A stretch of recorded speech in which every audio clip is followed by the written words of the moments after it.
रचना यार, अब तो उठ जाओ, सुबह 7:30 बज गए हैं और तुम्हारी शीला अभी तक आई नहीं है। वो छुट्टी करेगी तो घर के काम हमें ही निपटाने पड़ेंगे। अरे परेशान हो गई हूँ मैं इस काम वाली की रोज रोज की छुट्टियों से।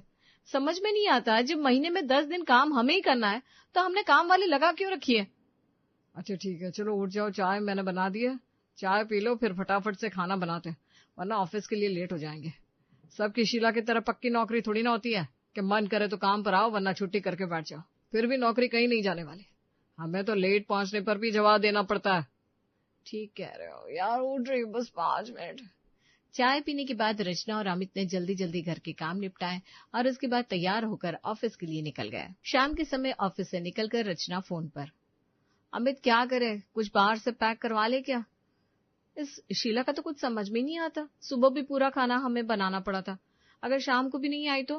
मैं पहले ही बहुत थक गई हूँ यार, मुझसे खाना नहीं बनेगा। तुम टेंशन क्यों ले रही हो, जब हमें पता ही है कि वो छुट्टी करने ही वाली है तो हम बाहर ही खाकर चलते हैं ना, और फिर कोई बढ़िया सी फिल्म लगा कर देखेंगे। नहीं, जब डिनर बाहर करेंगे तो मूवी भी कहीं बाहर ही देख लेते। कई दिन हो गए हम कहीं बाहर भी नहीं गए। अरे अभी लास्ट वीक तो मूवी देखकर आए हम। देखो, मूवी के टिकट कितने महंगे हो गए। कम ऑन यार, अब टिकट के पैसे गिनवाना तो शुरू मत कर दो तुम। अच्छा चलो ठीक है, पर घर चल के चेंज करना है या फिर डायरेक्ट चले। नहीं नहीं, अभी तो 6 बज रहा है, घर चलते हैं, कॉफी पीकर चलेंगे। अब हम लोग बाहर आ गए तो मैं यहाँ से अपने लिए एक ड्रेस भी ले लेती हूँ, यहाँ शोरूम में ना बहुत अच्छे कुर्ते मिलते हैं। मैम सब क्या बनाने गए? नाश्ते में आलू के पराठे बना ले और लंच के लिए आलू गोभी बनेगा। अच्छा एक बात बता, कल क्यों नहीं आई थी तू, ऐसे बिना बताए अचानक से गायब हो जाती है तू। तुझे पता है ना हम दोनों को ऑफिस जाना होता है, कितनी परेशानी होती है। देख शीला, तू रोज रोज ऐसे छुट्टी करेगी ना तो परमानेंट छुट्टी कर दूंगी तेरी। मेरे को पता था मैम सब, गरीब की मजबूरी कोई सुनना ही नहीं चाहता। आपने भी सीधा धमकी दे दी काम से निकालने की। अरे फोन खराब हो गया था मेरा, मैं किधर से फोन करती, वरना मेरे को अच्छा लगता है कि आपको ऐसे परेशान करने का। बात तो ठीक कह रही है अमित, बेचारी गरीब है, आजकल महंगाई देख रहे हो ना कितनी बढ़ गई है, कहाँ से नया फोन खरीदेगी। बेचारी का पुराना फोन खराब हो गया, मैं सोच रही हूँ अपना पुराना फोन शीला को दे दूं। वैसे भी मैं कई दिन से आईफोन 17 लेने के बारे में सोच रही हूँ। अरे तुम्हारा फोन पुराना कब हुआ है, मुश्किल से 1 साल इस्तेमाल किया है तुमने। अच्छा चलो देख लो, जैसा तुम्हें ठीक लगे, अब मैं क्या बोलूं।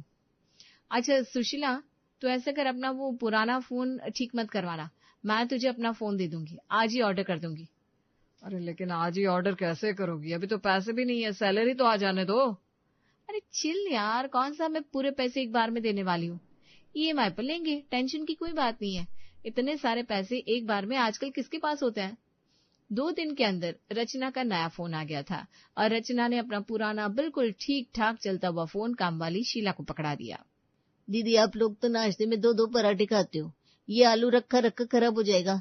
मैं सोच रही 3-4 पराठे और बना लो, अपने साथ लेके जाएगी। आपको तो शाम को फ्रेश खाना बना कर देती है ना मैं। अच्छा ठीक है, बना ले तू। दीदी ये कैसा कुर्ता पहन लिया आज आपने, इसको आप मेरे को दे दो, फेड लग रहा है। इस बार ना आप नया 4 डिनर सेट मंगवा लेना, आजकल कोई भी मैडम लोग की यहाँ स्टील के बर्तन में खाना नहीं खाते। अच्छा ठीक है, मैं भी सोच रही थी कपड़े और बर्तन छांट दूं। ठीक है, पुराने वाले तू ले जाना, मैं नए मंगवा लूंगी। ठीक है दीदी। शीला का ये रोज का रूटीन था, वो जानबूझकर पहले जरूरत से ज्यादा खाना बना लेती और फिर बचा हुआ खाना बेचारी बनकर अपने साथ पैक करके ले जाती। इतना ही नहीं, रचना के सूट, साड़ियां, घर का अनयूज्ड सामान सब पैक होकर शीला के घर ही जाता था। अच्छा शीला, मैं ऑफिस के लिए निकल रही हूँ, मेरा पार्सल आएगा, उसे लेकर मेरे बेडरूम में रख देना और सफाई करने के बाद अच्छे से ताला लगा कर जाना, ठीक है ना। हाँ दीदी, अब काहे को टेंशन ले रही है, मैं सब कर देगी, आप आराम से जाओ। अरे अब क्या ऑर्डर कर दिया तुमने, तुम्हारे पार्सलों से मैं परेशान हो गया हूँ। कभी कभी तो मुझे ऐसा लगता है कि तुम्हारी सैलरी से ज्यादा का पार्सल आ जाता है महीने में। अमित, सोसाइटी में रहने के लिए खुद को मेंटेन भी करना पड़ता है, और तुम क्या चाहते हो, ऑफिस में फटीचर बनकर जाऊं क्या मैं। तुम्हें पता है मेरी मैनेजर पूरे 1 लाख का बैग लेकर आती है ऑफिस में, और मेरा बैग देखा है तुमने, किसी को बताते हुए भी शर्म आती है। तुम्हारे बर्थडे पर 15,000 का बैग दिलाया था मैंने, इतना सस्ता भी नहीं था कि तुम्हें किसी को बताने में शर्म आए। तुम बॉयज ना ये सब चीज समझ ही नहीं सकते, तुम्हारा क्या है, पैंट शर्ट पहनी और पहुंच गए हाथ हिलाते हुए ऑफिस।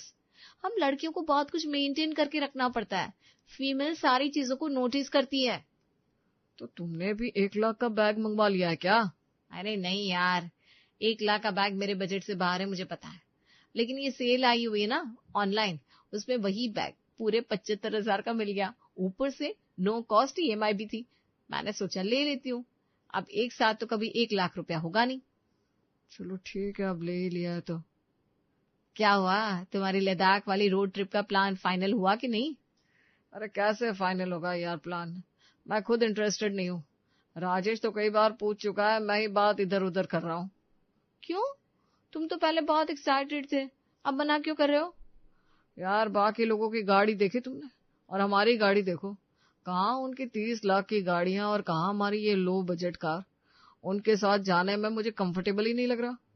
बराबरी में शेयरिंग अच्छी लगती है, ऐसे नहीं। बाद में मुझे अपना मजाक नहीं बनवाना भाई। कई साल से सोच रहा हूँ गाड़ी बदल दूं, पर बजट ही नहीं होता। अभी मेरी पोस्ट पर सबने बड़ी गाड़ियां ले ली है, बताने में भी ना अजीब लगता है कि ये मेरी कार है।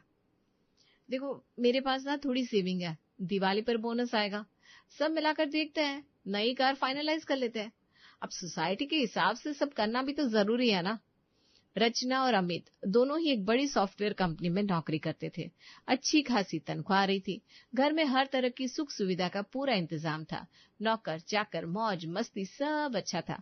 लेकिन लाखों में कमाने के बाद भी दोनों के अकाउंट बिल्कुल खाली थे।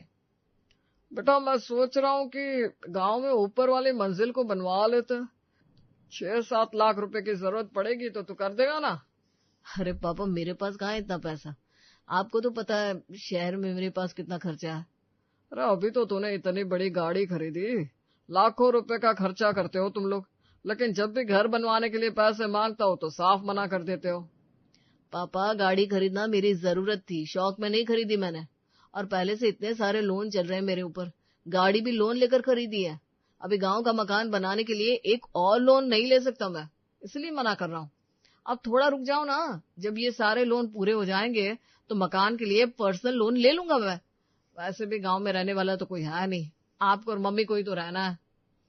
पिछले 3 साल से यही कह रहा है तू, लेकिन तेरे खर्चे खत्म होने का नाम ही नहीं लेते। पिछले लोन खत्म होने से पहले तू नया लोन ले लेता है और फिर हर बार पैसा ना होने का बहाना बनाता है।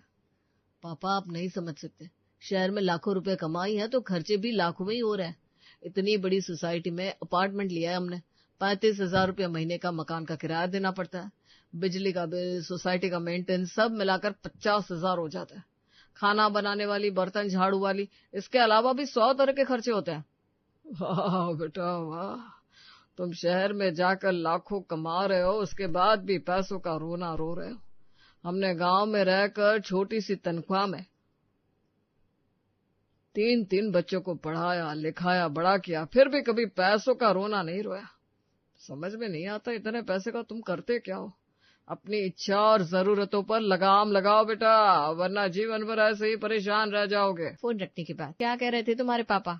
फिर से तुम्हें बजट कंट्रोल करने के लिए पैसे बचाने का पाठ पढ़ा रहे थे क्या?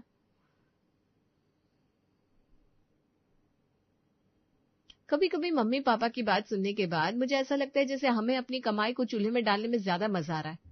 अरे कौन नहीं चाहता उसकी कमाई का सारा पैसा उसकी जेब में ऐसे ही रखा रहे, लेकिन सरवाइव करने के लिए खर्च करना भी तो जरूरी है। अब क्या करें, गांव के लोगों की तरह 2 जोड़ी कपड़े में साल भर बिता दे क्या हम लोग? एक ही चप्पल में सिलाई करवा कर उसे पहनकर ऑफिस जाए और सेल में से अपने लिए कपड़े खरीद कर लेकर आए। इंसान जितने बड़े पद पर पहुंच जाता है उस हिसाब से खर्च भी तो करना पड़ता है ना। स्टेटस नाम की भी कोई चीज होती है कि नहीं? छोड़ो यार, वो लोग गांव में रहते हैं, उन्हें ये सब समझ में नहीं आएगा। यहाँ पर स्टेटस मेंटेन करने के लिए कितना प्रेशर होता है वो नहीं समझ सकते, इसलिए मैंने सबको समझाना ही छोड़ दिया है। जो होगा देखा जाएगा। दिन रात कमाने के बाद भी इंसान अपनी पसंद से कुछ नहीं ले सकता, फिर ऐसी कमाई का फायदा ही क्या है। वैसे भी आजकल बचत है ही किसके पास, सबकी जरूरत तो लोन से पूरी होती है। एक दिन, अरे तुम लोग ट्रिप पर गए थे ना, उसी समय उस शीला को अपने गांव गुजरात जाना पड़ गया। मुझे बोलकर गई थी कि मैं आप लोगों को बता दूं कि वो अगले 10 दिन तक काम पर नहीं आएगी। क्या कहा आपने? 10 दिन तक काम पर नहीं आएगी? इतनी लंबी छुट्टी? मैं ना इस बार उसके पैसे काटने वाली हूँ। अरे जरूरत से ज्यादा ही अपने मन की हो गई है ये। अरे क्या रचना, गरीब लोग हैं, इनका पैसा खाकर कौन सा रईस हो जाएंगे हम। बेचारी कैसे कैसे करके अपने बच्चे पाल रही है। गरीबों की हाय नहीं लेनी चाहिए। मैं तो अपने घर काम करने वाले स्टाफ को बहुत खुश रखती हूँ, और मेरे हस्बैंड को वैसे भी नई चीजें खरीदने का बहुत शौक है, तो मैं तो अपना सारा पुराना सामान उठाकर इस शीला को ही पकड़ा देती हूँ। अब रोज रोज नए फैशन के कपड़े आते रहते हैं, नया खरीद लो तो पुराना पहनने का मन ही नहीं करता। मैं तो सब उठाकर अपनी मेड को दे देती हूँ। अलमारी में भी जगह बनी रहती है और हस्बैंड भी चिड़चिड़ नहीं करते। अच्छा ठीक है, देखते हैं 10 दिन के लिए कोई और मेड मिल जाए तो अच्छा होगा। मुझे तो जल्दी ही सुबह ऑफिस के लिए निकलना होता है और ये शीला छुट्टी कर लेती है, बड़ी मुसीबत हो जाती है। अरे तुम टेंशन ना लो, मैं कल कोई दूसरी काम वाली भेज दूंगी। अगले दिन नई काम वाली। बोलो मैम साहब, आपको काम कराने का है क्या? हाँ कराना तो है, लेकिन सिर्फ 10-12 दिन के लिए। वो शीला करती ना इधर का, वो अचानक से अपने गांव चली गई है, तो वो जब तक काम पर नहीं आ रही तब तक तुम कर दो। जो तुम्हारा हिसाब बनेगा मैं पैसा दे दूंगी। अरे मैम साहब ठीक है मैं कर देगी।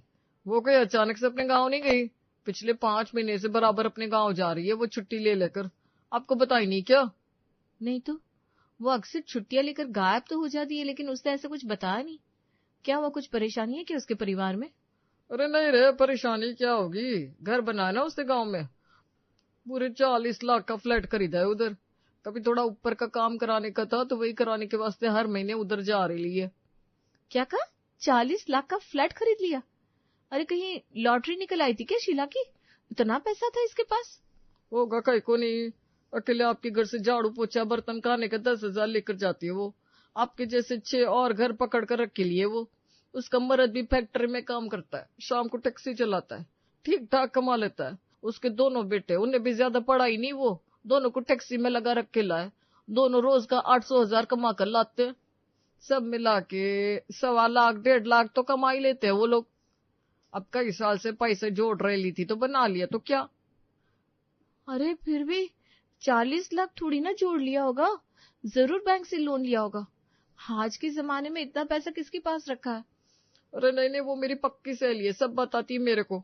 हम गरीब लोग हैं मैडम, हम कर्जे से 100 कोस दूर रहते हैं। काम वाली तो बताकर चली गई थी, लेकिन उसकी बातों ने रचना के मन में हलचल मचा दी थी। हमें तुम्हें पता है, ये हमारी शीला बड़ी छुपी रुस्तम निकली।